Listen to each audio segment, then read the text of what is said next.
আপনার ছেলের মাথা ভর্তি গোবর, সে পড়ালেখা ঠিকঠাক মতো করে না, এর জন্য পরীক্ষায় প্রতিবার ফেল করে। আর এটা জানানোর জন্যই আমি নিজে আপনার বাসায় আসছি। আল্লাহ, আমার মাথায় কেন ঠাটা পড়ে না? আমি কেন মরতেছি না? তুই আমার ছেলে হয়ে আমার সাথে এত মিথ্যা কথা কেন বলিস? ম্যাডাম না আসলে তো আমি কোনো কিছুই জানতে পারতাম না। এর জন্য তোকে কঠিন শাস্তি পেতে হবে।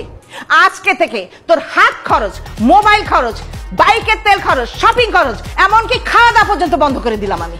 মা, এবারের মতো আমাকে মাফ করে দাও।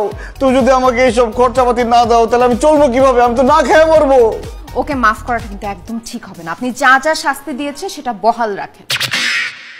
আমার কেন যেন মনে হচ্ছে আন্টি আপনি একা ওকে ঠিক করতে পারবেন না। মানে আমার মতো কোনো ম্যাডাম যদি তাকে প্রাইভেট পড়াতো তাহলে ওকে পিটায় হয়তো ঠিক করতে পারতো। এনিওয়ে আন্টি, আমি আজকে আসি। না না ম্যাডাম, আপনি যাবেন না। তাহলে আজকে থেকেই আপনি আমার ছেলেকে প্রাইভেট পড়ান।